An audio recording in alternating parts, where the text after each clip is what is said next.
리금 오전에 준다고 오후에 읽자. 예스24 총알 배송. 대한민국 1등 인터넷 사전 예스24. 영화 예매도 예스하세요. 제 책을 읽으면서 행복하다고 말한 적이 거의 없었거든요, 여태까지. 근데 처음으로 참 행복하다. 그렇지만 또 그러니까 제일 되게 좋았던 반응들이 3분의 2는 낄낄거렸고 3분의 1쯤 울먹울먹했다. 딱 내가 원하는 대로 되고. 네, 근데 그런 게 좋았고요. 또 읽는 동안 정말 행복했다. 그거는 제가 정말 보람이 있었어요.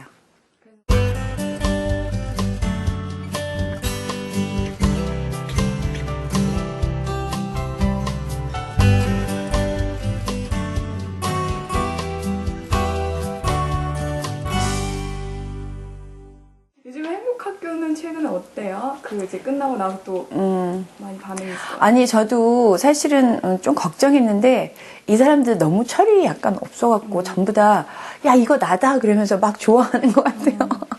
그러니까는 사람들이 뭐 이렇게 사생활 드러내도 괜찮아요 라고 하는데 의외로 아무 이렇게 거리낌이 없어요.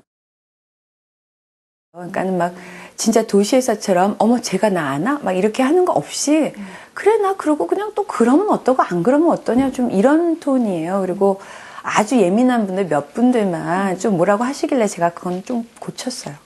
네. 근데 그 산 사람들과 이 도시 사람들의 가장 큰 차이점 이렇게 보시면서 뭐라고 할 수 있을까요? 얽매이는 게 아무래도 너무 적은 게 가장 큰 차이점인 것 같아요. 그러니까 거기 카페 소풍 주인이 이제 직장을 그만두고 가시면서 얘기하셨지만 예전에는 그러니까 조직의 시간에 맞춰야 되고 뭐 전철 시간에 나를 맞추고 이랬는데 여기서는 내가 밥 먹고 싶을 때 밥 먹고 자고 싶을 때 자고 내가 여행 가고 싶으면 문 잠그고 가버리고 그러니까 시간이 온전히 나의 것이다.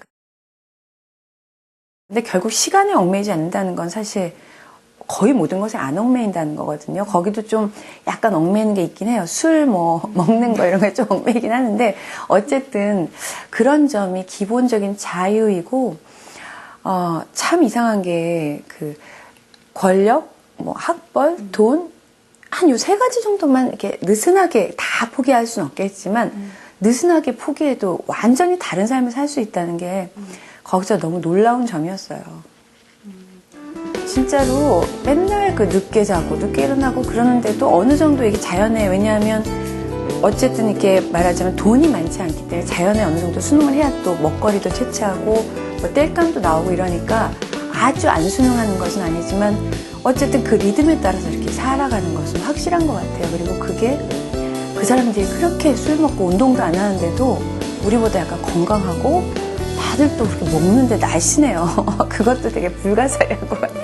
그분들은 그럼 지리산에서 만나신 건가요? 어떻게 처음 인연을? 낙장불입 시인하고 버들치 시인은 원래 제가 대학 졸업하고 첫 직장이 이제 민족문학 작가회에서 10만 원 받으면서 제가 전화 받는 급사할 때 그때 이제 거기서 10만 원도 못 받고 일하러 오던 그 사람들이었으니까 벌써 지금 인연이 한 거의 20년 넘죠? 예, 그 사람들이어서 원래 알고 있었는데 이제 서로 살기 바쁘고 그러면서 지리산에 그 사람들은 그 사이에 내려가고 한 10년 정도의 그 공백이 있다가 제 지리산에 처음 만난 거였어요. 예.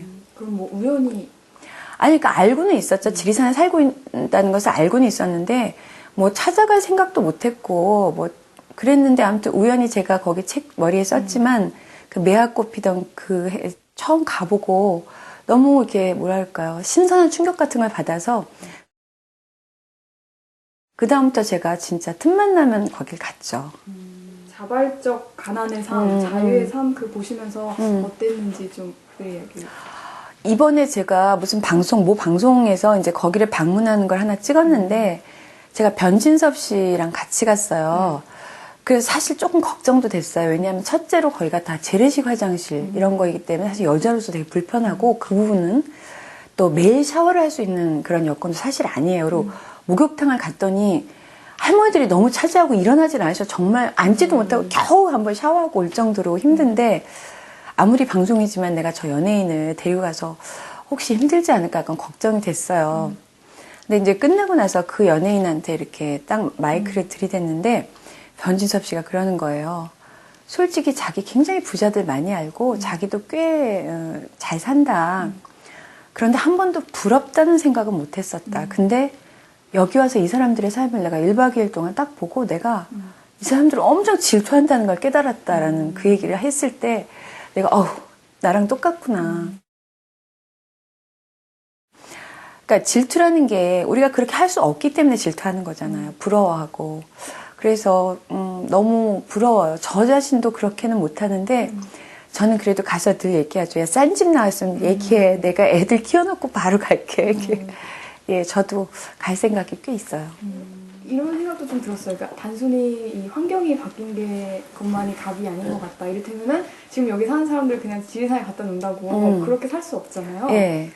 그래서 그런 주인이 되는 삶, 행복한 삶을 사는데 되게 마음가짐도 중요한. 그러니까 그분들도 되게 어떤 각성이 있어서 간 거잖아요. 그 정도. 거꾸로 얘기해 보면 거기 와서 크게 실패하고 올라가신 분이 있었는데 이제 딱 서울에서 집을 빼서 전셋값을 빼서 거기에 이제 집을 하나 짓고 나머지 돈으로 주식 투자를 열심히 하시는 분이 계셨대요. 그분은 새벽부터 일어나서 뉴욕 뭐 증시 동향부터 살피고 굉장히 열심히 하셨는데 결국 실패하고 서울로 가셨다고 해요. 그러니까 그 자연의 삶에 수능하고자 하는 어떤 인생의 어떤 커다란 변화가 없으면 실패하는 것 같아요. 그러니까 아무리 몸이 거기 가 있어도 소용이 없는 게 저도 거기 썼지만 무의식적으로 저도 1분, 10분 막 재가지고 제가 약속을 저도 지키려고 하고 늦으면 막 화내고 이러거든요. 근데 거기 사람들 전혀 그럴 일이 아닌 거예요. 그래서 그런 삶, 그러니까 내가 자연의 리듬에 따라 혹은 내 마음과 몸의 리듬에 따라 살겠다 하는 분들만 정착에 성공하시는 것 같아요. 생각해보니까 거기는 시계가 별로 필요 없을 것 같아요. 아, 그러고 보니까 진짜 거기, 그러고 보니까 진짜 벽에 시계 걸린 거 못 본 것 같아. 그래요? 못 봤어요, 진짜. 그러고 보니까. 아니, 이게 아니라 그냥 핸드폰 이렇게 가끔 시간 보고, 예. 거의 테레비 있는 집도 거의 없고요. 선생님 굉장히 동안이신데요. 아, 고맙습니다. 그 선생님한테 그 나이듦이라는 건 어떻게 인식되시나요?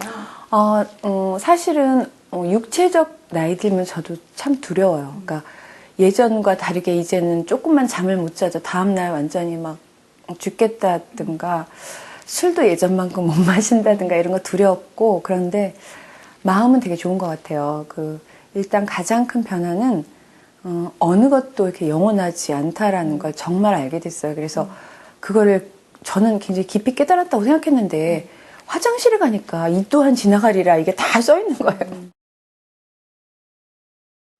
그게 근데 맞아요. 정말 제가 나이 들면서 안 건 이 또한 지나가리라는 거. 그러니까 특히나 이제 힘든 게 닥쳤을 때 예전에는 그러니까 생각해보면 거기에 푹 빠져서 이게 영원이라고 생각하고 힘들었던 것 같아요. 그때 뭐 이건 영원이야 생각하진 않았지만 근데 지금은 한 사흘 동안은 힘들겠구나. 아니면 한 달은 내가 이거 걸리겠다. 혹은 언제쯤 끝날까 이렇게 좀 이렇게 헤아려 보면 그래도 힘들지만 그래도 좀 난 것 같은 거. 이게 나이 듦이 나에게 주는 선물인 것 같아요. 제가 70이 넘으면 빨간 투피스 그리고 레이스 달린 블라우스를 입고 빨간 스포츠카를 스카프도 좀 휘날리려고 했는데 그거는 좀 위험하대요. 그 스포츠카. 스포츠카가 근데 뚜껑이 없는 건 우리나라 실정이 너무 안 좋은 것 같고 뚜껑이 있고 2인승 그거 타고 그 다음에 과자를 이렇게 먹고 돋보기를 끼고 책을 보는 그런 할머니 되는 게 제 소원이에요.